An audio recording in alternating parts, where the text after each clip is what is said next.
لبید بن عاصم عربیہ کا سب سے بڑا جادوگر، ایک ایسا آدمی جس نے صرف 3 اشرفیوں کے لالچ میں خیبر کے یہودیوں کے ساتھ مل کر نبی پاک صلی اللہ علیہ وآلہ وسلم پر جادو کرنے کا سودا کر لیا تھا۔ امید ہے کہ آپ ہمارا کام کر پائیں گے، تھوڑا وقت دیجئے، آپ کا کام ہو جائے گا۔ میں وہ بلا ہوں جو پھونک سے انسان کو راکھ کر دیتا ہوں، لاجواب۔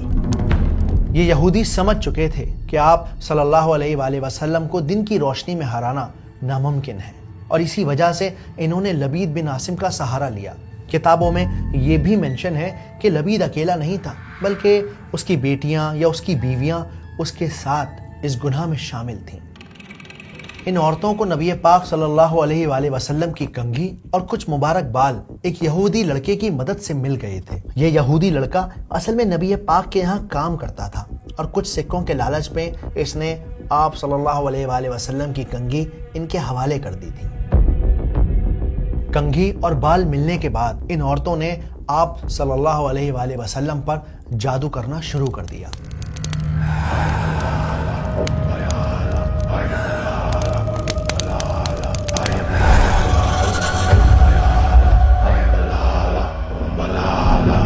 اسلامک ہسٹری کی کتابوں میں یہ بات کلیئرلی مینشن ہے کہ لبید کچھ طلسم پڑھتا چلا جاتا اور آپ صلی اللہ علیہ وآلہ وسلم کے بال پر گانٹھ باندھ کر پھونکتا چلا جاتا، اور اس طرح لبید بن عاصم نے مبارک بال پر 11 نوٹس لگائیں اور پھر ان پر 11 بار کوئی طلسم پڑھ کر پھونکا۔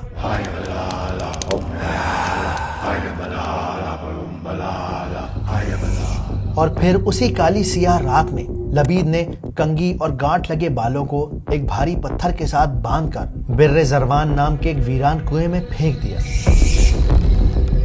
محمد، اب آپ کا اللہ بھی آپ کو بچا نہیں پائے گا۔ یہ لبید کا جادو ہے جس کی پھونک انسان کو راکھ کر دیتی ہے۔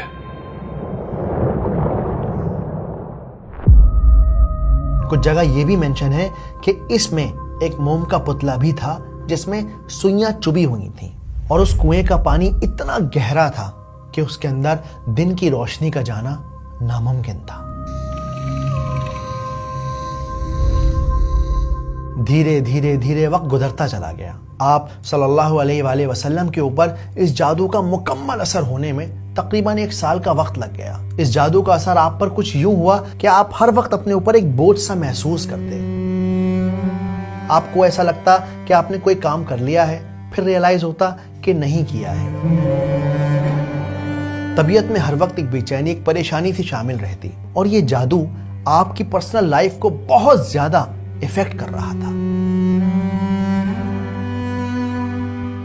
یعنی دین کے کسی کام پر اس جادو کا کوئی اثر نہیں پڑا، کیونکہ ہسٹری کی کسی کتاب میں، حدیث کی کسی کتاب میں ہمیں کوئی روایت نہیں ملتی، کوئی ایسا ایویڈنس نہیں ملتا جس سے یہ بات پتہ چلے کہ آپ صلی اللہ علیہ وآلہ وسلم پہ جادو کا اتنا اثر ہو گیا کہ آپ نے کسی دن قرآن غلط پڑھ دیا ہو، یا آپ نماز پڑھنا بھول گئے ہوں، یا آپ نے کسی سورہ کا مطلب غلط بتا دیا ہو۔ نہیں، بالکل بھی ایسا نہیں ہوا، کیونکہ اگر ایسا ہوتا تو پورے عربیہ کے اندر دھوم مچ جاتی، ایک ہنگامہ کھڑا ہو جاتا۔ یہ مشرک الزام لگاتے، کہتے کہ آپ صلی اللہ علیہ وآلہ وسلم کو کوئی طاقت نہ ہرا سکی، لیکن ایک جادوگر کے کالے جادو نے آپ کو ہرا دیا۔ اور وہ بھی اثر اس درجے میں نہیں ہوا کہ جس سے آپ کی عصمت مجروح ہو جائے اور غیر معتبر ہو جائے، اس لیے کہ اس کا کسی اور کو تو پتہ ہی نہیں چلا۔ اللہ تعالیٰ نے اس جادو کے اثر سے بھی جو آپ کا فرض منصبی ہے، آپ کے نبوت و رسالت کے جو پہلو ہیں، ان کو محفوظ رکھا ہے، اس زمانے میں بھی، اس دور میں بھی جبکہ آپ پر یہ جادو کا اثر تھا۔ حالانکہ اسکالرز یہ بات مینشن بھی کرتے ہیں، اور باقی صحاباؤں نے بھی محسوس کیا کہ دھیرے دھیرے دھیرے آپ گھلتے چلے جا رہے تھے۔ کیسے اینزائٹی اور ڈپریشن میں انسان ہر وقت کسی نہ کسی سوچ میں مبتلا رہتا ہے، نہ کھانے کا ہوش رہتا ہے، نہ پینے کا ہوش رہتا ہے، ہر وقت ایک بے چینی طبیعت پر طاری رہتی ہے۔ بالکل وہی حال آپ صلی اللہ علیہ وآلہ وسلم کا تھا۔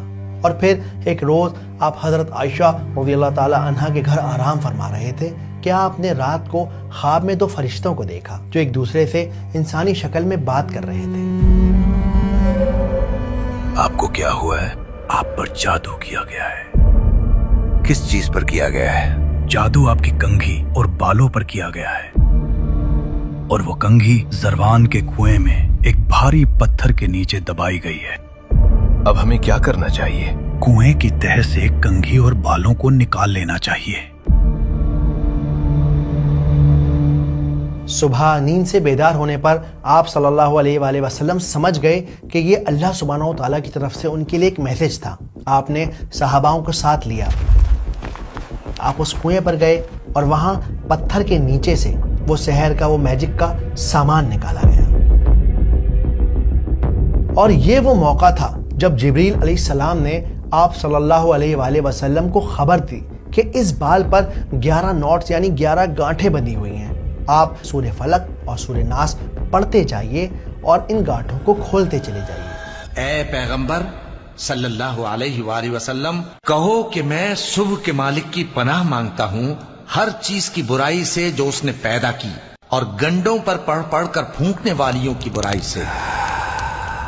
جب آپ سورہ فلق اور سورہ ناس کو ساتھ میں دیکھیں گے تب آپ کو ریلائز ہوگا کہ ان دونوں میں ملا کر 11 آیاتیں ہیں۔ آپ صلی اللہ علیہ وآلہ وسلم ایک ایک گانٹھ کو کھولتے چلے جاتے اور آیت کو پڑھتے چلے جاتے، اور اس طرح پورے بال سے 11 گانٹھوں کو کھول دیا گیا۔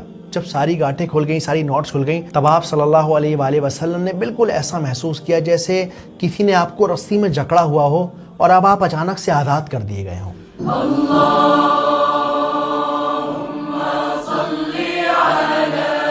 مسلم اسکالرز کے علاوہ انٹرنیشنل رائٹرز کی کتابوں میں بھی یہ بات کلیئرلی مینشن ہے کہ آپ صلی اللہ علیہ وآلہ وسلم نے اس جادوگر کو کچھ نہیں کہا، بلکہ اسے آزاد کر دیا، اسے جانے دیا، اور صحاباؤں کو بھی حکم دیا کہ وہ اس جادوگر کو کچھ نہ کہیں۔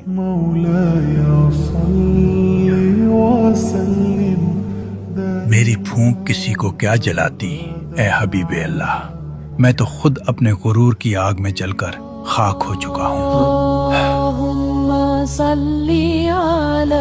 اور اس طرح سے لوگوں کی انڈرسٹینڈنگ بن گئی کہ یہ سورت مدینہ میں نازل ہوئی ہے، اور جب نازل کی گئی ہے جب آپ صلی اللہ علیہ وآلہ وسلم پر جادو کیا گیا۔ لیکن ایسا نہیں ہے، یہ سورت مکہ میں نازل ہوئی، اسلام کے ارلی فیز میں نازل ہوئی، جب مشرکوں نے آپ صلی اللہ علیہ وآلہ وسلم کی کھلے عام مخالفت کرنا شروع کر دیا۔ کہاں ہے محمد کا وہ اللہ جسے کسی نے نہیں دیکھا، جو ہمارے خداؤں کے سامنے کھڑے ہونے کی جرت کر سکے؟